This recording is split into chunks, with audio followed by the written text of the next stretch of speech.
What is Dame Dash and Jay-Z thinking at this time? They just thinking you a fuck up? Well, I ain't talked to Jay-Z. I was only talking to Dame. Dame never treated me like I was a fuck up because he knew I was innocent. He heard it like, why would somebody rob somebody at their show? You watch this person on the stage rapping, right? They go come off the stage and rob you. That don't even make no sense. Like, you came to the show to see me. I guess this whole thing was to do that. I guess that was the whole plan to do that. But to me, for some reason, I think the cops got him to do that. I think the cops paid him to do that. I think the cops said, yo, crash into the back of his car, say he robbed you. Because like, what's the chance of the murder being the same thing as the robbery? A fender bender. And mind you, when they said the murder joint, I didn't even have a car. So like, how the fuck I do a fender bender? I didn't even have a car. So you know what I mean? So like, I think the cops got bored to do it. And somebody just told me they know, boy, he worked for SEPTA. I just want to talk to him. And I don't want to talk to him like on the violent. I want to know, did the cops tell you to do that? Because if the cops really told him to do that, that's a fucking serious story. That's a story. That's like a serious thing. That means I'm a convicted felon for no reason. You know what I'm saying? Because on some real shit like that, come on. Because I know the courtroom got the files, the transcripts of what was said. They see that the cops came in and said, yo, Your Honor, this ain't, mind you, how y'all talking about a robbery case, about a murder case at my robbery case, and the boy up just saying I ain't do it. As soon as he said I ain't do it, it should have been like a mistrial, anything right there. They said, no, they made that shit find me guilty, bro. And I was in shock. You know what I mean? I was like, You say he works for SEPTA? They say he works for SEPTA because somebody hit me the other day. I posted it the other day and they was telling me, yeah, he worked for SEPTA and something else. He did cut hair on the side, some type of shit like that. People know him. Delaney Foxworth. You know what I mean? So I'm like, I need to talk to boy. Like, I don't want to. That would be really interesting, man. You can take it to see y'all sit down. So just think about that. He admit like, yeah, I did that because he got it. I mean, my thing is, I'm not threatening you. Just tell the truth. Like, I didn't rob you. Yeah, so I've been a convicted felon and being in prison and getting in trouble for all this shit for absolutely no reason, bro. I'm talking about absolutely no reason. I don't even know this nigga. Like, I'm talking about this so just imagine now you get locked up for a murder you ain't do, a robbery you ain't do, and you trying to explain to people why you was innocent. It take too long. So I just let them think what they think. So they looking at me like, this nigga just get in trouble, this nigga just do this nigga just do that. You know what I'm saying? Not knowing you've been the one wronged. You know what I'm saying? So I was like, man, fuck it, it wasn't no platforms like this to really tell you a story about what really happened. You think this is karma for stealing your big cousin's money back when you were young? No. You know why I say that wasn't karma for that? Because before I ever did any crime, I got took for a foster home. You know what I mean? Like when I was innocent kid. And the way people think about going to a foster home, the way I went, the white people just came to my grandma's house and just snatched me out the house, and I don't even know who they are. Like, who the hell is they? I mean, so before I ever did anything wrong ever in my whole life, shit was going bad for me already. You know what I'm saying? And I robbed my cousin. I ain't want to rob him. And that's one thing I'm embarrassed about doing, even though I was only 12. You know what I mean? Because I take pride in not never stealing from my family. You know what I mean?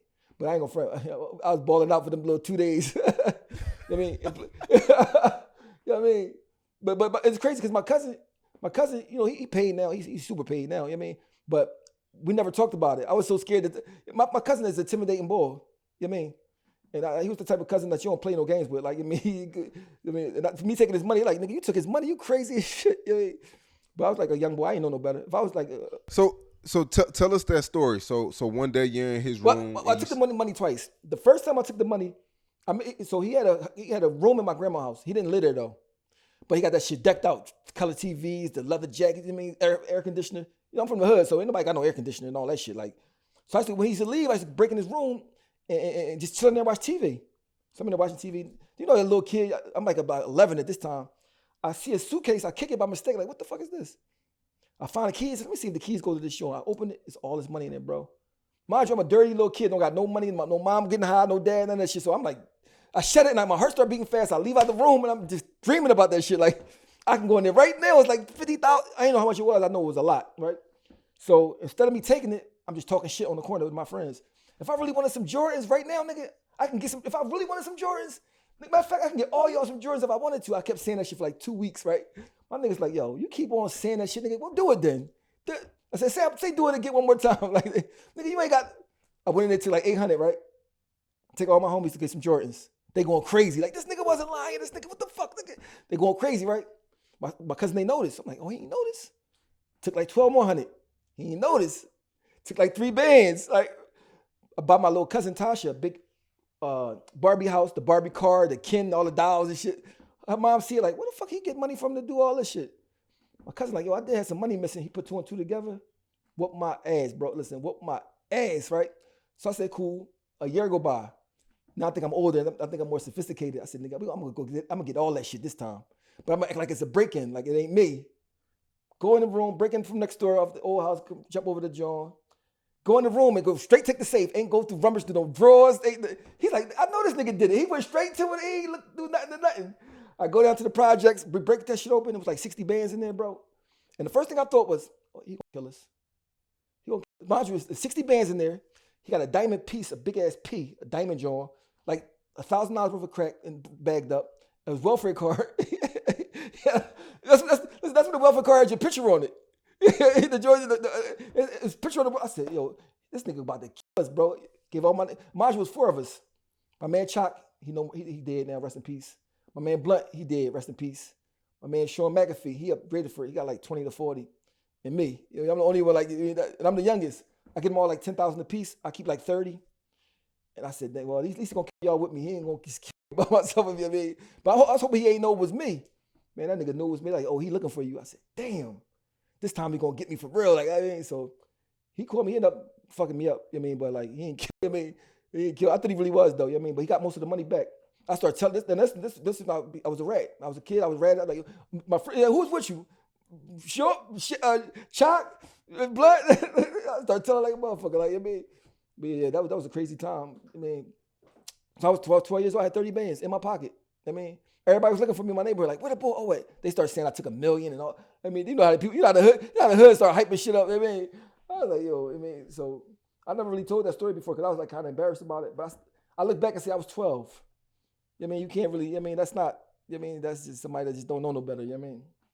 So did he get the money back? Most of it. I probably spent like $4,000. And that was hard. It was hard for me to spend that. I mean, it wasn't really nothing to buy. I mean, I was little. I bought out gold teeth, some gold rings, red leather trench with the fur and the collar. You know what I mean? Like, it wasn't, stuff was way cheaper then. You know what I mean? So like, I mean, there's no way I could have spent the 30. I didn't even know what was 30. Man, you gotta remember, cheesesteaks was like $2. You know what I mean? So like, man.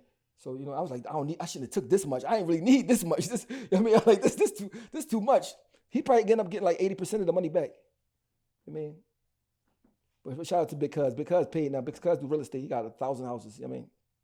Yeah, so, you said y'all didn't talk for years after bro, that. Listen, I did it when I was 12. He didn't talk to me. Mind you, I seen him like every time I see him, I used to skate off. Like he got one of the big mean cousins. Big. I mean, one day I'm in the movie theaters. I'm signing Rockefeller and everything at this time. I'm with a girl. He behind me. I see him. I don't say nothing. I'm like, nigga behind me, right? Mind you, our moms are sisters. His mom and my mom's sisters. So he behind me. And he like, what's up, cuz? I was like, heavy as shit. He spoke to me like, mind you, I'm getting money and everything at this time, right? But I still like, the little boy was still in me like, you know what I mean? That took his money. And I'm like, man, like, I was like, yo, we cool now. You know what I mean? But it's like, I was embarrassed about it. I was embarrassed about that shit, man. Like, yo, even though I was young, I felt embarrassed. I mean, but yeah, he didn't talk to me for about 10 years for that shit. You know what I mean? Being in the street, right? Like, did you actually like make a lot of money hustling? Yeah. Was it ups and downs? Or well, you gotta understand. See, this is the thing. When I started selling, I always was a corner person. I was a nigga that wasn't really getting a lot of money selling drugs at one time. I was on the corner hustling for niggas. Then I was a time where I collected the money from my old heads that got me locked up. But then in 2005, I ended up running into a plug, and that's when I really like. I mean, like it wasn't no super hustlers that if I'm getting bricks for 20 and they 27. I mean, it's a no-brainer. You know what I mean? So the guy that was on a run. He needed somewhere to stay at. My man asked me, can he stay at my spot? I let him stay at my spot. And he ended up being the plug. You know what I mean? And he put me on. But at the end of the day, it wasn't worth it. You know what I mean? Like you know, when you older, you know better. Because the stuff I was going through, keep paying people bells and people trying to rob me. It wasn't, the money wasn't even worth it, for real. That's why I quit cold turkey. Like, I mean, I quit. I went to Mexico, came back, my house was empty. Somebody took everything except for the couches. I said, man, I'm tired of this shit. Like, I still was rapping. I always rapped through the whole time. I never stopped because that's something I let it do. So I always rapped, you know what I mean? But I was like, man, this shit ain't worth it. I mean, and it really, I'm talking about, I realized that even in the midst of it, like, this shit ain't worth it. I mean, Damn, who you think robbed your house? I don't even know. Whoever did it, I think worked at the building because I was like living in the building on the 12th floor. The door was still locked when I got home. So whoever did it, somebody that worked there or something, a maintenance man or something like that, you know what I mean? And they took and I was going for 10 days. So they was in that bitch for 10 days, bro. Going ham. I said, So I go, and they got cameras. When I come back, like, yo, why you can't look at the cameras? Well, cameras only go back 72 hours. What? Mm. But for real, it was a blessing in disguise. But it almost got me killed. But it was a blessing in disguise. I mean, because it made me like, I'm not doing this shit no more. You know what I mean? Like, we're selling coke anyway. I said, let me try to sell weed. That's less time. And I end up going to jail for that shit. You know what I mean? But you know what's crazy? When you raised in North Philly, raised in Philly from the area I'm from, you only think about a job or selling drugs. You don't. There's nothing else you don't have no thoughts about what's in between. Like podcasts, all that shit wasn't even a thing you could think about. You know what I mean? You gonna sell drugs or you gonna get a job? I mean, it wasn't no in between type of. I mean, so that's all I really knew. You know what I mean? You felt like somebody. You said it was a blessing in disguise. You felt like somebody was gonna kill you. Yeah, that because people try. I mean, I got shot. I mean, during that time. I mean, but or go to jail for 1,000 years. You know what I mean? Shit like that. And it wasn't worth it because I looked at it like I still got the same girl. But I get money out how much money I got. I mess with the same girls. I got the same car. I got my cars already. Like I was like, what am I doing this for? I don't smoke weed. I don't like. I mean, what? I mean, it was like really just to do it to show off. I mean, that's what really like showing off. Like, at what point is you risking your life for showing off? You know what I mean? So, I started having little reflections because sometimes it's crazy. A deep me come into my brains that give me some wisdom that I don't even be knowing I have myself. Like, where the fuck that thought come from? You know what I mean?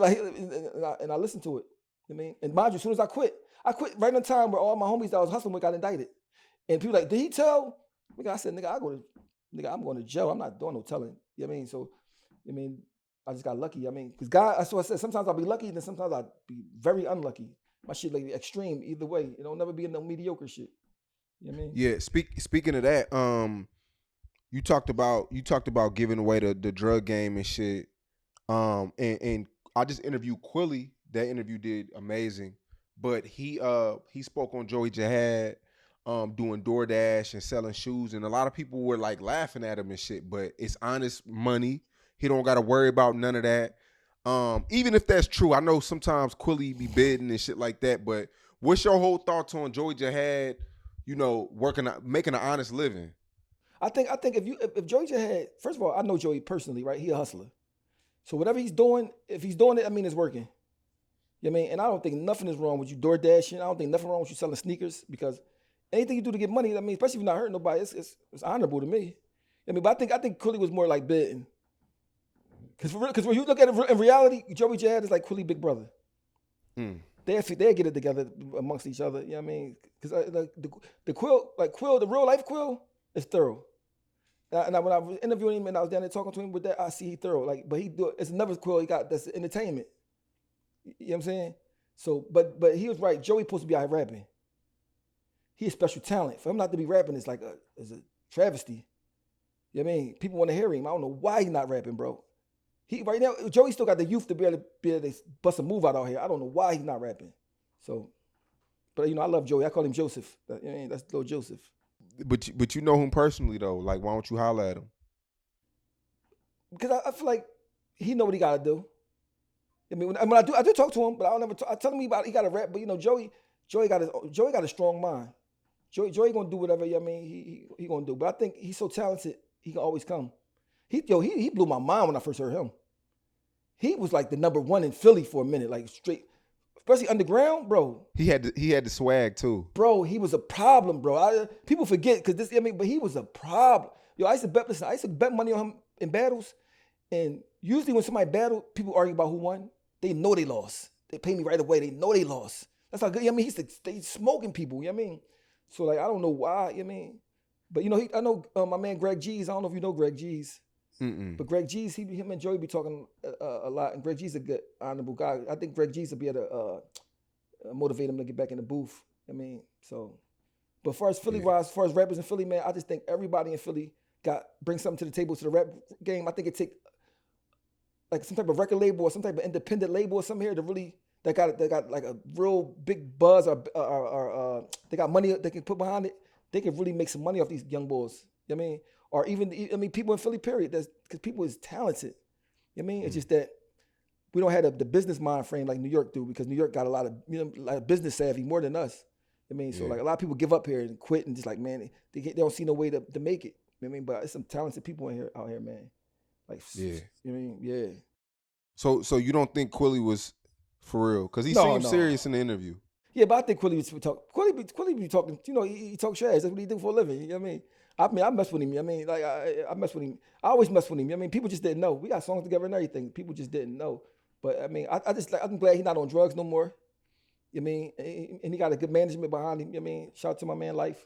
And I mean, and you see how he coined that phrase, no Diddy. I mean, that's, bro, I never seen a phrase get take off that fast. Rocket. Bro, Skyrocket. Bro, I used to live in New York, right? When I was a kid, I lived in New York, in the Bronx, right? And people were saying son and all that then. New York slang never changed. Never. New York, the only place that slang never changed. They gonna say son to 1,000 years from now. Yo, son. Yo, B. You know what I mean? Like, so for them to start saying no Diddy, like, they probably gonna be saying that for like 100 years, bro. Like, I'm talking about for a guy to just make that up like that on the fly like that and they catch you. Bro, I was at the casino playing blackjack. The white dealer said, no Diddy. I said, what you just say? No, I was talking, no Diddy. I said, yo, that's crazy. Like, I mean, so like, he definitely got like some star qualities. I mean, that it's like it's a Philly thing. He just gotta, get his business right. And I think he is with the boy Life. You know what I mean? Because whatever people want to think, this is what I want to say to people, right? They can say I'm a hater and all this stuff, right? Bro, when I was popping at my all-time high poppiness, I made sure everybody in Philly that I seen that was a young boy that was rapping, I tried to put him on my stuff. I tried to get him, take him on this road with me. D. Jones, Joey, Meek, everybody, right? I remember one day I was riding down the street and Cheek Raw saw me listening to his music. Yo, oh, hey, that's me rapping. I said, come on, get in there. I was in a Cadillac. Put him in the car with me. We went straight to the studio. Mind you, I'm old at the time. I'm in the movies. I don't gotta do none of this. You know what I mean? So like when people say that, it make me mad because I'm like, bro, I'm the only person I seen that was doing that at the time. I'm talking about doing it consistently, like not just one day. Every single day they can call me. If you need something, I'll come bring it to you. You know what I'm saying? So that's the narrative I don't like. That's why I get mad and be talking my shit. Like even with me, anybody, I'm like, bro, like I really was trying to help niggas for real. Like not just saying it, doing it. You know what I mean? If I got a show and I bring you to my show, I'm gonna give you some of my money out my show. I ain't go a couple dollars for you without you asking me. You know what I'm saying? So when a fan say something to me, I'm like, well, what you do to help somebody? Nothing. So like, I mean, if you ain't do nothing to help nobody, you can't say shit. You know what I mean? If I put money in niggas' pockets and try to get niggas knowing, put them on my shit, like, no, I mean, what more can the person do? Like that show you alone that a person not a hater, they want to see you win. I mean, I wanted to see them niggas win so bad. Mind you, I never said, yo, sign this. I'm gonna be a manager. Sign nothing. No, don't got to sign nothing with me, nigga. I don't want none of that. I'm getting money already. I mean, I want you to get money. I mean, so like like even with AR Ab, bro, I wasn't looking for AR Ab. I heard him on a song. Like, who the fuck is this? When they go found the nigga, I mean, he like, yo, you looking for me? He didn't know what I was looking for him for. You know how AR Ab is. He like, nigga, like, I heard you looking for me. I'm like, bro, you hot as shit, bro. I'm gonna get you on the joint. Like, for real? I'm like, so I got him and Meek on a song together. And this from 2005, I think. So this like 19 years ago. You know what I mean? Mind you, I got him and the only two I got on there. Like, I mean, they're like, who the fuck is these bulls? You know what I mean? So like, so when people say that about me, that's why I talk even more shit when they say it, because I know the work I put in. You know what I mean? I put that work in for my young boys, like a heavy. NH, Young Hot. Then anybody you can name from Philly, you know what I mean? So I'm like, yo, people forget about that because I wasn't doing it for social media. I was doing it for, I mean, and for real, you know what I mean? Yeah. You think Meek's in our last interview? He see everything, bro. Of course he saw it. I bet my life on it. He hit you? No, he's not gonna hit me. You don't know what he gonna say to me. Take a certain type of person to say if they wrong or not, or say a certain type of person to be thorough or not. But when you on your own dick real hard, you can't do that shit. You feel like it's gonna take something away from you. You know what I mean? Yeah, it seemed like Meek reacts to everything. No, I thought he would have reacted to that. But this is the thing you gotta think. The difference between me and other people, I really helped him. I really loved him. I really fucked with him. Nobody know him. He said it himself. You go on the internet, you can look at the joint, like, well, nobody ain't know me. I always don't. You know what I mean? So you say all that, and then you wouldn't even post my shit for free. But when I posted your shit, like, so I'm like, bro, like, none of it don't fit. I mean, somebody told me, well, what if they told him not to post your shit? I said, well, if the powers that be told him not to post my shit, he should never ask me to post his shit. You know what I'm saying? But I don't think no man could tell Meek what to do. I mean, he got his attitude, I don't think nobody could tell him what to do. I think he just didn't do it because he just ain't want to do it. You said you love him, but you don't like him. Yeah, I don't like him. Like listen. My thing is like, say something happened to him, right? Say he got shot or something like that, right? I'd be devastated. You know what I mean? Because it ain't that deep. It's like this entertainment. You know what I mean? But at the same time, somebody got to say something to you. If you just going downhill doing dumb shit after dumb shit, and everybody around you dick eating you look at it like definitely you doing this wrong. Somebody got to say something to you. I mean, maybe what I'm saying to you might get it, might don't get it today. Maybe you'll get it tomorrow. You never had somebody say something to you and you be like, what the fuck you say? You mad about it? Do you think about what they said? I'm like, oh shit, they might got a point. You know what I mean? So like, my thing is like with him, like, I mean, I just think that he was the chosen one and he just didn't do what the chosen one's supposed to do. I mean, but I think he's always gonna have fans. I think he always gonna have fans. He always gonna be able to do his thing to a certain extent. But every rapper got a shelf life. I mean, it's gonna be a time you gotta become normal, a regular person. You could be a businessman, but like he got to still show if he could be a businessman when the rap is going. You know what I'm saying? And come back to, because the people make you, and I don't think that he's doing right by the people. I mean, I think he feel like he got something to prove, like, and he want to just go crazy and do something to prove. But I mean, my thing is, I get mad at somebody for a while, and I'm like, I don't be giving a fuck about that shit like that. Like, you know what I mean, like whatever. I mean, I just say what I feel because it be the truth. I mean, like all the stuff he going through with Puff Daddy, stuff he shouldn't even have to be worried about. If somebody said I was messing with Puff, right? I laugh. Cause it's just that's how hilarious it'd be. Like messing with Puff. Fuck, what is you joking? Like I mean, so like the fact that you could take it serious, like, it say a lot. You know what I mean? So like I'm like, bro, you don't even gotta, bro, you won already. He don't realize that he won. He won. I mean, you won already. What do you like? I mean, you going backwards when you don't have to. Like I mean, so like, I mean, like, and if I saw him in face to face, you know what I mean, this is the shit I would say to him. You know what I mean, like he know me. He know I am. You gotta remember, I'm big brother. I'm big bro for real. Like before he was even Meek, it was me. I mean, I'm the one that y'all was looking at. He tell you. I mean, because we don't want to make people want to rap in Philly as far as the grimy shit. They see us talking grimy shit and made it. That's what everybody. That's what you notice. That's when the DVD era came. I mean, because major figures they was talking about money shit more. Like we get money. I mean, that's I mean, we was talking about that real. Your mom on drugs. You shooting. I mean. And that's what all the DVD era rappers was about that type of shit. I mean, so we made a whole DVD era, so they always watched us. I mean, you gotta remember when Hot 97 came out in 01, this, 6 years before like Flamers and all that shit came, I mean, all that shit came out. So we was the people that they was watching. I mean, so, and you know, me could tell you, they don't want to see me, they see me in the hood stunting everything. I mean, coming through coops and all that, like for years and years and years. I mean, so like for me to mess with them was like, I know they had to look at it as a bonus. I mean, this, and then mind you, got to think of the time period. You're not nobody at all. You know what I mean? Like, so like, I mean, so I'm looking at like, somebody say I'm a hater. I'm like, nigga, hater. Nigga, everything I hate. You know what I'm saying? Everything I hate. You know what I mean? Yeah. Last thing. Charleston White just apologized to Gilly. Yeah. I mean, how long ago that he said that about him? I mean, it took too long for you to do that at your age. You know what I mean? Once you apologize, it's no expiration date. There's no deadline on apologizing. For me, you can apologize, right? But you shouldn't have said it. You know what I mean? I mean, if it was some regular shit, I mean, apology is an apology, but I mean, I don't know how I feel about that. You know what I mean? I don't know how I feel about that. He said something about my son. I ain't hear it, but I mean, the thing that you talk about somebody, people, kids like that say a lot about you, man. Like, I mean, that say so much about you, man. That apologies almost don't even cut it. Because I mean, I don't know how the apology went, how he said it, or what do you mean? Like, I just don't know how he said it. Right? I mean, because I don't know. But Bo is something else. He's like an enigma. I mean, he like a virus. Like, I mean, I think I can look at him as like a virus. But I mean, but I ain't got no, mind you, I don't care. But listen, bro, on some real shit, I don't care about nothing Bo say about besides the shit he said about Gilly's son. When he say rape girls and all that shit, I'm like, I took it as he was trolling. But once you start talking about some real shit like that, that's some real shit, bro. That's like, whoa, bro. If anybody got kids, they understand. Their kid passed away, man. Somebody making jokes and talking about it, man. That's the hurtful thing, man. Losing your kid alone, man, it's like unbearable. Somebody playing around with their name just to make some views or something. That's kind of deep for me. You know what I'm saying? I would never do that. But that's something. Charleston never apologizes, so that must mean he really means it for real.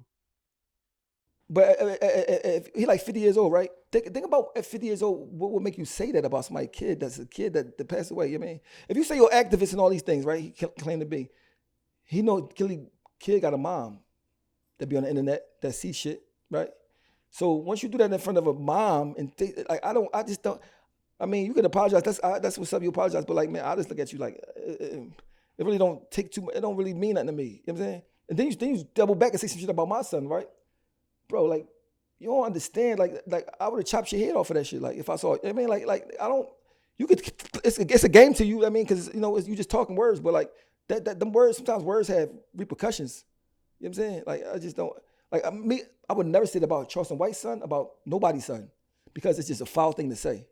Death is final, man. You lose your baby, man. You gotta put him in the ground. Like, that shit is like not a game. I mean, it's not no shit to be played with. So, I mean, he apologized to Gilly. I'm pretty sure Gilly don't give a fuck about his apology. You know what I mean? I'm pretty sure he don't like. He might be like, whatever. You apologize, okay? I mean, because my thing is nobody want to be beefing with Bull.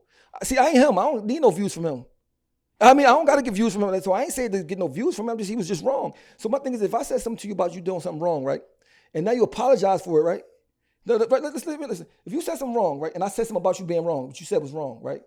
Now you apologize for it. Why are you saying something bad about me after that? You feel what I'm saying? Right? That don't make sense, right? If you had to apologize for the shit you were saying, and all I did was say what you said was wrong, that means, nigga, I'm right for what I said. But instead of you saying that I'm right, you're going to say all this other shit about me. But nigga, even if I was a homeless bum, nigga, if I'm right, I'm right. You know what I'm saying? And he should know, like, bro, I took shit too far. You know what I'm saying? Like, so I don't know, boy, right there. And the crazy part, sometimes it seems like he got sense.